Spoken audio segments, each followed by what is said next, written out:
BCom part 1 के honours paper financial accounting में जो ट्रू फॉल्स वाले क्वेश्चन पूछे जाते हैं, प्रत्येक क्वेश्चन 2 मार्क्स के होते हैं। 10 क्वेश्चन होंगे, 10 क्वेश्चन 2 मार्क्स के होंगे, मतलब 20 नंबर आपको ऐसे ही मिल जाएंगे अगर आप ट्रू फॉल्स सही लगा देते हैं तो। हालांकि ये इतना आसान नहीं होता है, आपको थोड़ा सा कंसेप्चुअली पढ़ना पड़ेगा और आपको चीज़ों को समझना पड़ेगा। क्वेश्चन आपके सामने रहेगा, क्वेश्चन को समझना है। जो चीज़ें आपने पॉजिटिव वे में पढ़ा है, हो सकता है वो नेगेटिव वे में आपसे पूछा जाए। सपोज दैट कि आपने पढ़ा है कि अकाउंटिंग स्टैंडर्ड 3 में रोकड़ प्रवाह विवरण से संबंधित लिखा गया है, बातें लिखी गई। अब वहाँ जाकर आपसे पूछ दे कि रोकड़ प्रवाह विवरण अकाउंटिंग स्टैंडर्ड 4 को फॉलो करता है, ये बात गलत हो जाएगी। मतलब आपको समझना पड़ेगा, प्रत्येक क्वेश्चन पे समय देना है थोड़ा सा, और उसको समझकर फिर ट्रू फॉल्स लगाने हैं, क्योंकि एक ट्रू फॉल्स आपके 2 नंबर सही करवा सकते हैं या 2 नंबर काट सकते हैं। ठीक है, तो ये आपके लिए आसान भी है और बेहद आसान है हमारे ख्याल से, लेकिन इसके लिए थोड़ा सा आपको प्रिपरेशन ज़रूरी है, थोड़ा पढ़ना पड़ेगा। और मैं जितना वीडियो अपलोड कर रहा हूँ, मैंने 2 वीडियो अपलोड कर दिए, ये लास्ट वीडियो होगा। इस वीडियो में हम जो बचे हुए क्वेश्चन जो हमने कलेक्ट किए हैं वो पढ़ाऊँगा, और उसके अलावा जो है क्वेश्चन बैंक जो पिछले कई वर्षों में पूछे गए हैं और जो रिपीटेड क्वेश्चंस रहे हैं और जो पिछले वर्षों में पूछे गए हैं, उन सभी क्वेश्चनों का कलेक्शन हमने कर लिया है, वो मैं आपको लास्टली पढ़ा कर जाऊँगा। ठीक है, तो आज का सेशन थोड़ा लंबा हो सकता है, आप बिल्कुल आराम से बैठना है ना। आपका एग्ज़ाम है, आपको समझना है, थोड़ा वक्त देना है एग्ज़ाम के लिए, अपने फ्यूचर के लिए, अपने आने वाले अच्छे वक्त के लिए, अच्छे रिजल्ट के लिए थोड़ा वक्त आपको खर्च करना पड़ेगा। और मेहनत तो बहुत ज़रूरी है। ठीक है, हर चीज़ में मेहनत लगता है, पढ़ाई में हमारे ख्याल से बाकी चीज़ों से कम ही मेहनत लगती है, बशर्ते आप शांत दिमाग से पढ़ें और अपने दिमाग का सही जगह इस्तेमाल करें। ठीक है, तो चलिए अब स्टार्ट करते हैं क्लास को। आइए क्लास शुरू करते हैं।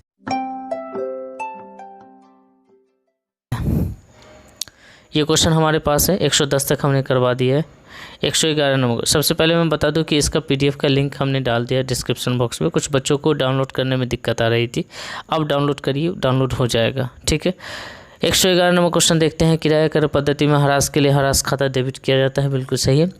डिप्रिसिएशन अकाउंट डेबिट होता है और जो एसेट होता है वो क्रेडिट होता है, मतलब ये बात सही है। किराया कर पद्धति में ह्रास का लेखा करने के लिए ह्रास खाता को डेबिट किया जाता है, सही बात है, सत्य है। दूसरा है, किराया कर पद्धति में ब्याज के लिए ब्याज खाता क्रेडिट किया जाता है, यह गलत है। किराया कर पद्धति में जो सामान होता है उसके कीमत के साथ साथ ब्याज खाता को भी डेबिट करते हैं। ठीक है ना, क्योंकि आपके लिए एक क्रेता के लिए ब्याज भी एक तरह का हानि है, इसके लिए डेबिट क्रेडिट नहीं, इसको भी डेबिट करते हैं, प्रत्येक हानि को डेबिट किया जाता है। ठीक है, तो यहाँ पर ये बात स्टेटमेंट भी गलत है। 113 नंबर क्वेश्चन देखिएगा। किस्त भुगतान पद्धति में माल का पूर्ण भुगतान बिक्री के समय हो जाता है, ये गलत बात है। अगर पूर्ण भुगतान हम बिक्री के समय कर दें तो फिर जो है किस्त की बात ही नहीं होती हो ही नहीं रही। किस्त की बात कहाँ से करेंगे, क्यों करेंगे? जब एक बार में पूरा भुगतान अगर मैं कर दूँ आपको और सामान ले लूँ, तो फिर आप इंस्टॉलमेंट बनाएंगे क्या? मेरा इंस्टॉलमेंट तभी बनता है ना भाई, जब उधार माल खरीदा बेचा जाता है। आगे बढ़ते हैं। 114 नंबर। किस्त भुगतान पद्धति में क्रेता माल का उपयोग अपनी इच्छा के अनुसार नहीं कर सकता है, गलत बात है। किराया क्रय पद्धति में नहीं कर सकता है, किस्त भुगतान पद्धति में कर सकता है, क्योंकि किस्त भुगतान पद्धति में अगर पैसा ड्यूज रह जाए तो सिर्फ पैसे के लिए वो दावा कर सकता है, सामान वापस नहीं ले सकता है। ठीक है, तो किस्त भुगतान पद्धति में क्रेता का माल का उपयोग अपनी इच्छा के अनुसार कर सकता है, ये बात कह रहा है कि नहीं कर सकता है, मतलब ये स्टेटमेंट असत्य है। 115 नंबर क्वेश्चन देखिएगा। किस्त भुगतान पद्धति का अनुबंध एक बिक्री अनुबंध है, सही बात है। किस्त भुगतान पद्धति बिक्री के समय किया जाता है, ये एक तरह का अनुबंध होता है। जो खरीदार होता है वो किस्त भुगतान पद्धति पर सामान खरीदता है, ठीक है, और उस पैसे का जो ड्यूज होता है वो किस्तों में चुकाता है धीरे धीरे करके। 116 नंबर क्वेश्चन देखिएगा। किस्त भुगतान पद्धति के अंतर्गत जोखिम सदैव क्रेता का रहता है, बिल्कुल सही है। किस्त भुगतान पद्धति में आप सामान ले लीजिए, सामान ख़राब कर दीजिए, फेंक दीजिए, तोड़ दीजिए, है ना, सामान वापस नहीं ले जाएगा विक्रेता, आपसे पैसा लेगा। ठीक है, तो ये जोखिम क्रेता का रहता है। ठीक है, थोड़ी सी आपको साउंड आ रही होगी बाहर से, नॉइस टाइप की, ये पता नहीं इतनी रात को क्या हो रहा है बाहर में, समझ में नहीं आ रहा, थोड़ा सा आवाज़ का दिक्कत हो सकता है, आप मैनेज करो। ठीक है, पढ़ो। आगे बढ़ते हैं। किस्त भुगतान पद्धति क्रेता की पुस्तकों में संपत्ति का खाता नहीं खोला जाता है। ठीक है, किस्त भुगतान पद्धति में क्रेता की पुस्तकों में संपत्ति का खाता नहीं खोला, ये कैसे संभव हो सकता है? क्रेता की पुस्तकों में तो संपत्ति का खाता खोलना चाहिए, क्योंकि वो संपत्ति यूज करेगा और अपने यहाँ अकाउंटिंग करेगा, तो अकाउंटिंग का तो खोलेगा भाई। ये स्टेटमेंट गलत है। 118 किस्त भुगतान पद्धति में क्रेता की पुस्तकों में ह्रास का खाता नहीं बनाया जाता है, ये बात भी गलत है। ठीक है, आगे बढ़ते हैं। किस्त भुगतान ह्रास का खाता बनाएंगे ना भाई, जरूरी है, संपत्ति का अकाउंट बनाएंगे तो ह्रास का भी अकाउंट बनाएंगे। 119 किस्त भुगतान पद्धति में विक्रेता की पुस्तकों में क्रेता का खाता नहीं खोला जाता, ये कैसे संभव है? विक्रेता की पुस्तक में क्रेता का हिसाब नहीं होगा, ये तो संभव ही नहीं। विक्रेता अपनी पुस्तकों में क्रेता का हिसाब बिल्कुल करेगा। ठीक है, आगे बढ़ते हैं। 120 नंबर क्वेश्चन। किस्त भुगतान पद्धति में विक्रेता की पुस्तकों में ब्याज खाता खोला जाता है, सही है। विक्रेता भी अपने यहाँ ब्याज खाता खोलता है क्योंकि ये ब्याज उसके लिए प्रॉफिट है। आइए ये 10 क्वेश्चन आपको रिपीट करके मैं समझा दूँ फटाफट से। क्वेश्चन नंबर 111 से शुरू किया था हमने। किराया कर पद्धति में ह्रास के लिए ह्रास खाता डेबिट किया जाता है, सत्य है। किराया कर पद्धति में ब्याज के लिए ब्याज खाता क्रेडिट किया जाता है, गलत है क्योंकि ये भी डेबिट होता है। किस्त भुगतान पद्धति में माल का पुनः भुगतान बिक्री के समय हो जाता है, गलत बात है। अगला क्वेश्चन है 114 नंबर। किस्त भुगतान पद्धति में क्रेता माल का उपयोग अपनी इच्छा के अनुसार नहीं कर सकता, ये गलत है। किस्त भुगतान पद्धति का अनुबंध एक बिक्री अनुबंध है, सही है। बिक्री के समय किस्त भुगतान होता है। किस्त भुगतान तभी होता है जब बिक्री होती है सामान की। ठीक है, किस्त भुगतान पद्धति के अंतर्गत जोखिम सदैव क्रेता का रहता है, ये बात याद रखिएगा, क्रेता को रिस्क रहता है। ठीक है, किस्त भुगतान पद्धति में क्रेता की पुस्तकों में संपत्ति खाता नहीं खोला जाता, ये गलत बात है, खोला जाता है। किस्त भुगतान पद्धति में क्रेता की पुस्तकों में ह्रास खाता बनाया जाता है, सही बात है। किस्त भुगतान पद्धति में विक्रेता की पुस्तकों में क्रेता का खाता नहीं खोला जाता है, यह गलत है। किस्त भुगतान पद्धति में विक्रेता की पुस्तकों में ब्याज खाता खोला जाता है, ये बात सही है। 121 नंबर क्वेश्चन देखते हैं। 121 नंबर क्वेश्चन में क्या कहता है? किस भुगतान पद्धति में क्रेता के पुस्तकों में विक्रेता खाता खोला जाता है, ये बात सही है। क्रेता भी विक्रेता का खाता खोलेगा और विक्रेता भी क्रेता का खाता खोलेगा। मतलब ये है कि हम और आप में अगर कोई ट्रांजैक्शन होता है, हम आपका हिसाब रखेंगे, आप हमारा हिसाब रखिए, ताकि हिसाब मिलता जुलता रहे। ठीक है, 122 नंबर क्वेश्चन देखिएगा। लघु कार्य की राशि और न्यूनतम किराया एक ही होता है। लघु कार्य की राशि अलग होती है, रॉयल्टी एक अलग मैटर है, और न्यूनतम किराया जो मिनिमम रेंट होता है वो अलग होता है। रॉयल्टी आउटपुट पे बेस होता है और न्यूनतम किराया जो होता है वो लैंडलॉर्ड फिक्स करता है। ठीक है, तो ये दोनों अलग अलग चीज़ें हैं। ये कह रहा है एक ही है, मतलब ये गलत कह रहा है, असत्य। पट्टाधारी को न्यूनतम किराया चुकाने की आवश्यकता नहीं है, गलत बात है। न्यूनतम किराया तो हर हाल में आपको देना पड़ेगा। अगर आप नहीं पे कर पाते हैं तो आप अपने यहाँ शॉर्ट वर्किंग शो करके करिए, लेकिन आपको पे करना पड़ेगा। 124 नंबर क्वेश्चन। लघु कार्य की राशि दो प्रकार की होती है, सही है। अगला क्वेश्चन है लघु कार्य राशि को अपलिखित किया जा सकता है, ये बात भी सही है, अपलिखित किया जा सकता है अगर कभी लघु कार्य होती है तो। अगर ऑनर हमें समय देता है कि आप अपलिखित कर सकते हैं तो कर सकते हैं। ठीक है, अगला क्वेश्चन है 126। अधिकार शुल्क को भूस्वामी के खाते में हस्तांतरित करके बंद कर दिया जाता है, नहीं, अधिकार शुल्क को प्रॉफिट एंड लॉस अकाउंट में ट्रांसफ़र करके बंद करना पड़ता है। ठीक है, तो अधिकार शुल्क मतलब रॉयल्टी अकाउंट को आप प्रॉफिट एंड लॉस अकाउंट में ट्रांसफ़र करते हैं। ठीक है, तो अधिकार शुल्क को भूस्वामी के खाते में हस्तांतरित करने वाली जो बात है वो बेहद गलत बात है। ठीक है, तो ये इस क्वेश्चन का आंसर असत्य होगा। लघु कार्य राशि के शेष को लाभानी खाते में हस्तांतरित किया जाता है, जो मैंने आपको ऊपर बताया वो बातें नीचे लिखी हुई। तो लघु कार्य राशि के शेष को लाभानी खाते में हस्तांतरित किया जाता है, ये सही है। अगला क्वेश्चन है 128। किराया क्रय और किस्त भुगतान पद्धति एक ही है, दोनों गलत बात है, दोनों अलग अलग चीज़ें हैं। ठीक है, तो ये स्टेटमेंट बिल्कुल गलत है, क्योंकि किराया क्रय पद्धति में माल का विक्रेता माल वापस ले जा सकता है और किस्त भुगतान पद्धति में माल का विक्रेता माल वापस नहीं ले जाएगा, पैसे के लिए वो हमसे तगादा करेगा। तो ये बात असत्य है कि दोनों बातें एक है। 129 नंबर क्वेश्चन। न्यूनतम किराए की राशि में कमी वृद्धि हो सकती है, ज़रूरत पड़ने पर न्यूनतम किराया को कम या ज़्यादा किया जा सकता है, तो ये बात सत्य है। 130 नंबर क्वेश्चन देखिएगा। अधिकार शुल्क का भुगतान अर्धवार्षिक त्रैमासिक किया जा सकता है, बिल्कुल सही है। और इस लास्ट क्वेश्चन को भी देख लेते हैं। न्यूनतम किराया को स्थिर किराया भी कहा जाता है। न्यूनतम किराया को डेड रेंट, मृत किराया, स्थिर किराया, ये सारी नामों से जाना जाता है। तो ये बातें आपको याद रखनी है कि न्यूनतम किराया को स्थिर किराया भी कहा जाता है। आइए फटाफट इसको रिविज़न कर ले, इतने क्वेश्चनों को देखिए। 121 से स्टार्ट करेंगे। किस्त भुगतान पद्धति में क्रेता की पुस्तकों में विक्रेता का खाता खोला जाता है, विक्रेता भी विक्रेता का खाता खोलेगा, विक्रेता भी क्रेता का खाता खोलेगा, ये बात सही है। लघु कार्य राशि को न्यूनतम किराए के नाम से एक ही है, तो ये गलत है। लघु कार्य अलग चीज़ है, न्यूनतम किराया अलग चीज़ है। पट्टाधारी को न्यूनतम किराया चुकाने की आवश्यकता नहीं है, ऐसा कैसे होगा? न्यूनतम किराया जो ऑनर कहेगा वो तो देना ही पड़ेगा, तो ये गलत स्टेटमेंट है। लघु कार्य राशि के दो प्रकार हैं, ये बात याद रखिएगा, एक वो जो रिकूप्ड हुआ, एक वो जो रिकूप नहीं हुआ। लघु कार्य राशि को अपलिखित किया जा सकता है, बिल्कुल सही बात है, अपलिखित किया जा सकता है अगर कभी लघु कार्य होशी है और ऑनर हमें समय देता है कि आप अपने आउटपुट को ज़्यादा कर लीजिए और हमारे मिनिमम अमाउंट से, फिर आप पैसे को काट सकते हैं, मतलब अपलिखित कर सकते हैं।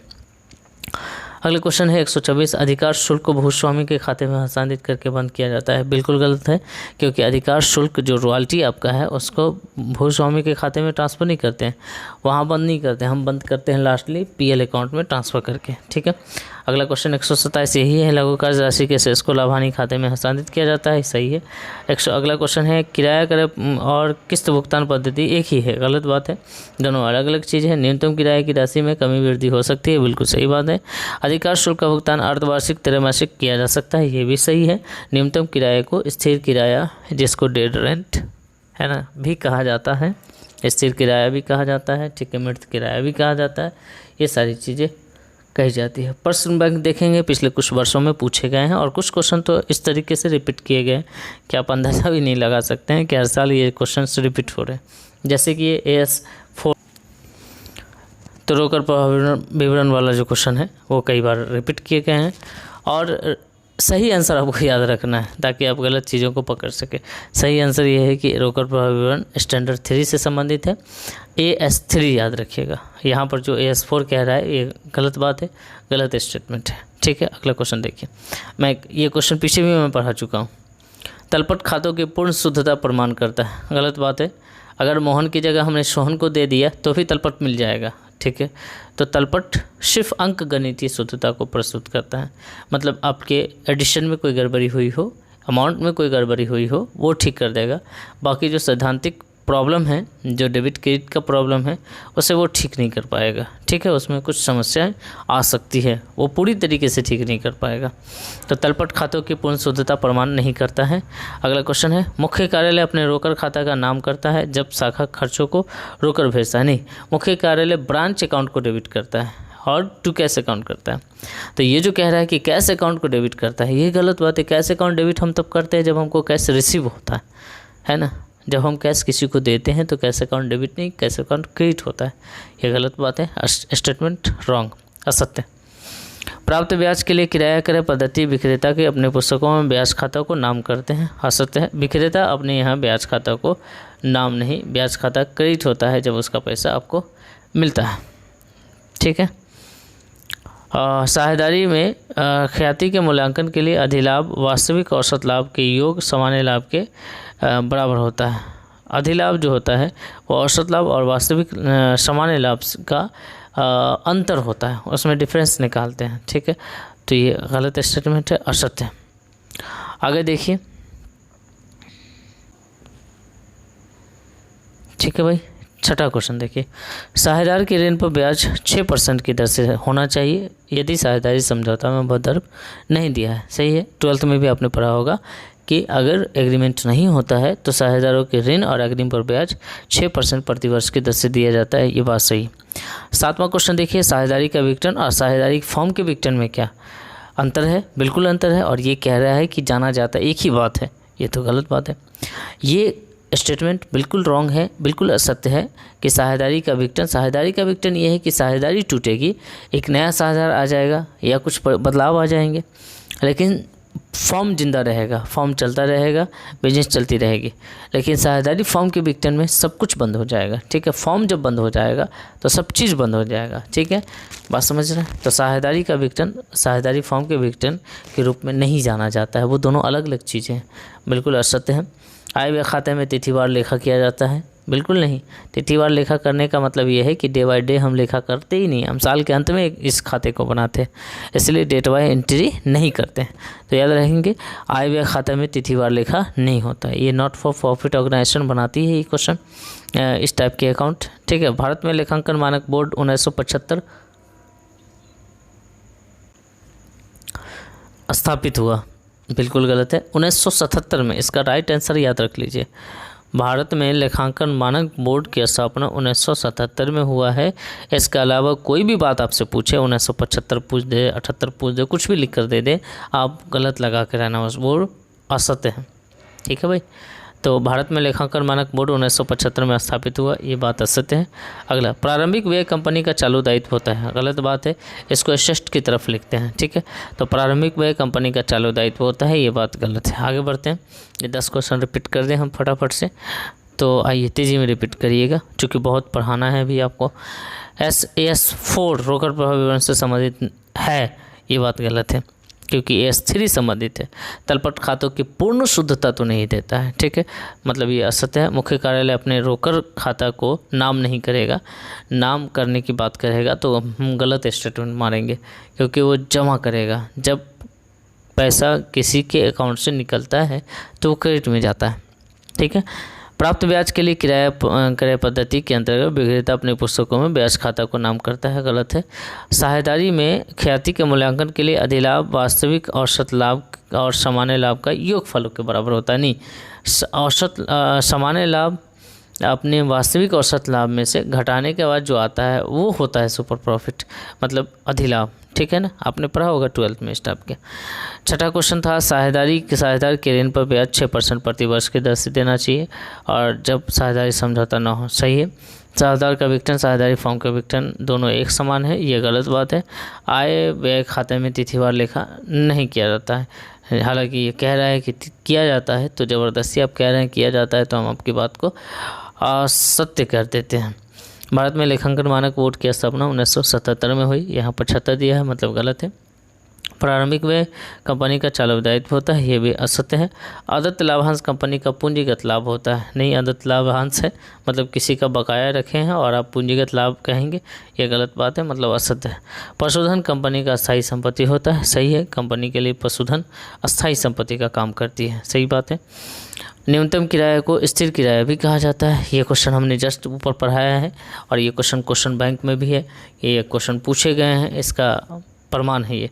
तो न्यूनतम किराया को स्थिर किराया भी कहा जाता है। देनदार पद्धति के अंतर्गत शाखा खाता एक वास्तविक खाता है, ये असत्य है क्योंकि देनदार पद्धति के अंतर्गत शाखा खाता को as a personal account treat किया जाता है, ठीक है।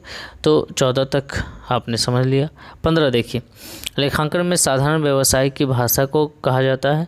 लेखांकन साधारणतः व्यवसाय की भाषा है जो व्यवसाय से संबंधित सारी सूचनाएं देता है, मतलब ये बात सत्य कह रहा है कि लेखांकन साधारणतः व्यवसाय की भाषा माना जाता है, सही है।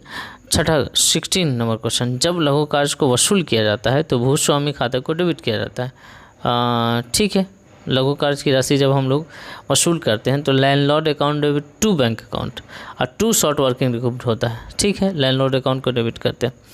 17 नंबर, किराया क्रय पद्धति में किस्त भुगतान पद्धति एक समान है, मैंने अभी कहा ही है कि किराया क्रय पद्धति अलग है, किस्त भुगतान पद्धति अलग है, ये क्वेश्चन बैंक में भी ये क्वेश्चन है, पूछे गए हैं ये क्वेश्चन, ठीक है, मैंने ऊपर पढ़ाया भी आपको, दोनों बातें अलग अलग है, मतलब ये कह रहा है एक ही है, मतलब असत्य है।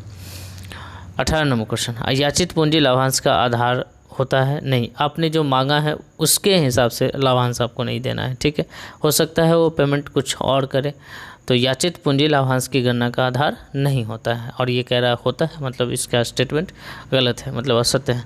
19 नंबर क्वेश्चन, तलपट खातों की पूर्ण शुद्धता प्रमाणित करता है, फिर से ये क्वेश्चन पूछा गया था, ये गलत बात है कि तलपट खातों का पूर्ण शुद्धता नहीं, सिर्फ अंक नीति शुद्धता प्रस्तुत करता है। 20 नंबर क्वेश्चन, आय व्यय खाते में तिथिवार लेखा होता है, मैंने अभी जस्ट आपको ऊपर पढ़ा है, ये गलत स्टेटमेंट है क्योंकि आय व्यय खाता को साल में एक ही बार बनाते हैं, ठीक है। तो आइए इस 10 क्वेश्चन को रिपीट करते हैं, 10 क्वेश्चन रिपीट कर दें क्या, चलिए 10 क्वेश्चन रिपीट कर दे रहे हैं। प्रारंभिक व्यय कंपनी का चालू दायित्व होता है, मतलब असत्य, आप भी रिपीट कर सकते, पीछे बैक कर लीजिए वीडियो को, ठीक है। आदत लाभांश कंपनी का पूंजी लाभ है, असत्य है। पशुधन कंपनी का अस्थायी संपत्ति, सही है। न्यूनतम किराया को स्थिर किराया भी कहा जाता है, सही है। देनदार पद्धति के अंतर्गत शाखा खाता को वास्तविक खाता माना जाता है, ये गलत है। लेखांकन को साधारणतः व्यवसाय की भाषा माना जाता है, सही बात है। जब लघु कार्य को वसूल किया जाता है तो भूस्वामी खाते को डेबिट किया जाता है, ठीक है, सही है। Landlord account debit to bank account to short working, मतलब लैंडलॉर्ड को डेबिट करते हैं।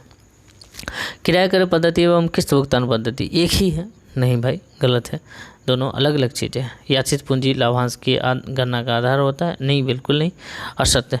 तलपट खाते की पूर्ण शुद्धता प्रदर्शित करता है, कर लो बात, कई बार बता दिए कि नहीं करता है तो नहीं करता है, असत्य।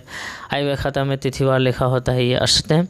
एक नाबालिग फॉर्म का सदस्य नहीं हो सकता है, गलत बात है, हो सकता है। भारत में लेखांकन मानक बोर्ड 1961 में स्थापित हुआ, फिर से वही क्वेश्चन, गलत बात है भाई, मैं कह रहा हूँ 1977 में स्थापित हुआ, बार बार 61 कह रहे हो, कभी कुछ कह रहे हो, गलत बात है, रॉन्ग स्टेटमेंट। देनदार पद्धति के अंतर्गत खाता, शाखा खाता एक वास्तविक खाता है, ये गलत है, असत्य है, जस्ट मैंने ऊपर भी पढ़ा है, ये अगले साल भी रिपीट किया गया क्वेश्चन को। जब लघु कार्य को वसूल किया जाता है तो भूस्वामी खाता को डेबिट करते हैं, सही है। भारत में ये क्वेश्चन भी रिपीट किया गया, देखो कितने क्वेश्चन रिपीट किए जाते हैं कई वर्षों में। भारत में चार्टर अकाउंट एक्ट 1951 पारित हुआ, सही। भारत में चार्टर अकाउंट एक्ट 1951 पारित हुआ, जब लोकसभा, प्रथम लोकसभा का चुनाव हो रहा था, उसी समय की बात है, ठीक है, मतलब आज़ादी के चौथे साल में, ठीक है, तो इसकी स्थापना हुई। गणतंत्र हमारा भारत जब बना उससे 1 साल बाद 1951 में भारत में चार्टर अकाउंटेंट एक्ट 1951 में पारित हुआ, सही है। 26 साझेदारी फॉर्म का विघटन साझेदारों का विघटन के नाम से जाना जाता है, गलत बात है, क्योंकि दोनों चीज़ें अलग हैं। खुला संचय पूंजी संचय आयगत संचय का सम्मिलित रूप है, सही है। तलपट खातों में पूर्ण शुद्धता का, अभी तक मैंने कितनी बार ये क्वेश्चन पढ़ा दिया, कितनी बार क्वेश्चन पूछ लिया। तलपट खातों की पूर्ण शुद्धता का प्रमाण है, असत्य है। आय व्यय खाते में तिथिवार लेखा किया जाता है, ये बात भी असत्य है। भारत में लेखांकन मानक बोर्ड की स्थापना 1975 में हुई, गलत बात है, क्योंकि 1975 नहीं 1977 में हुई, ठीक है। तो उम्मीद है कि ये सारे क्वेश्चन याद ही हो गए होंगे।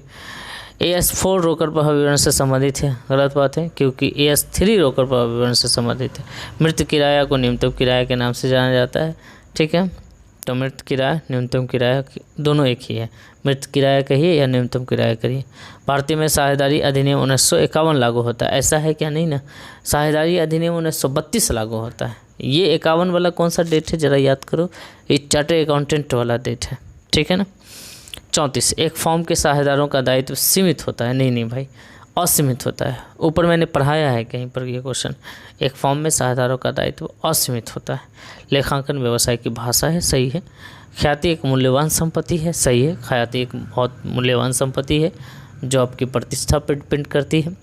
तलपट खातों की पूर्ण शुद्धता का प्रमाण है, ये तो हद ही हो गया ये क्वेश्चन का, गलत बात है, असत्य है भाई, पूर्ण शुद्धता नहीं देता है तलपट, क्यों बार बार परेशान कर रहे हो।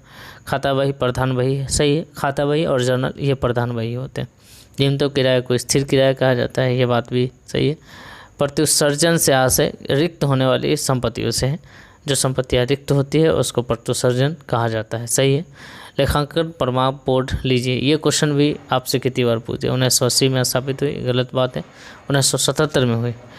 डेबिट दायित्व की कमी को डेबिट किया जाता है जब दायित्व की कमी होती है या अवशिष्ट में वृद्धि होती है, दोनों स्थिति में डेबिट होता है वो, ठीक है। आगे बढ़े।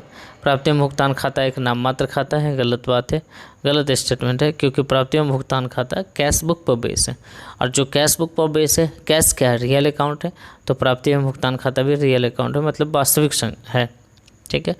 44वां पूंजी प्लस दायित्व इक्वल टू संपत्ति, ठीक है। पूंजी और दायित्व को दोनों को जोड़ देंगे तो वो संपत्तियों के योग के बराबर आएगा, ठीक है।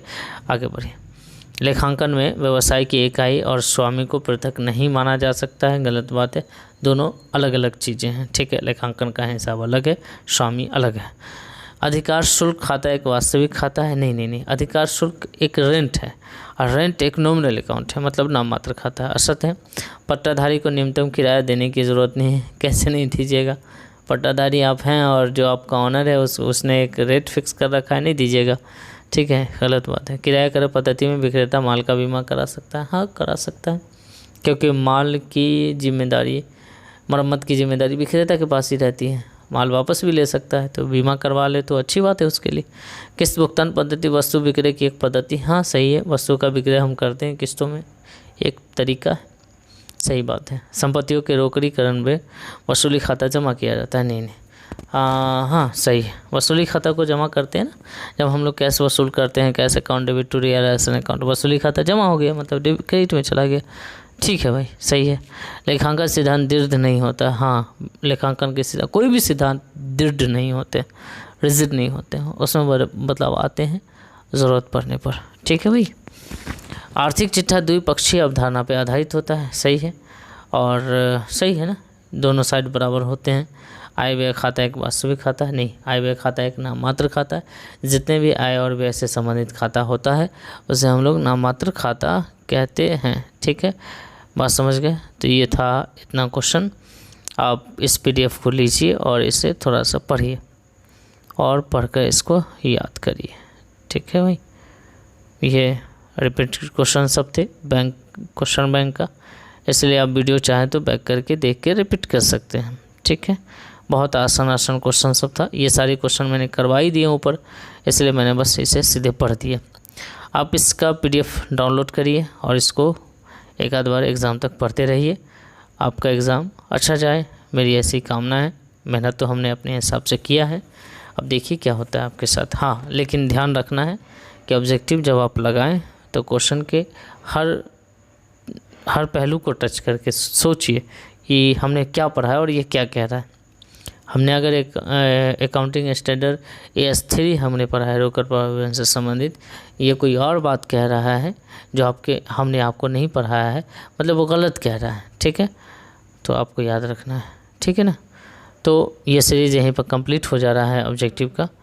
आपका साथ, आपकी दुआएं, आपका विश्वास, आपका यकीन, आपका प्रेम अगर हमारे चैनल के साथ बना रहेगा तो हमें उम्मीद है कि हम आगे भी कुछ अच्छा करते रहेंगे आपके लिए, आने वाले बच्चों के लिए, फ्यूचर के लिए, उनके अच्छे भविष्य के लिए। आपकी दुआओं की सख्त ज़रूरत है। Bye bye, take care.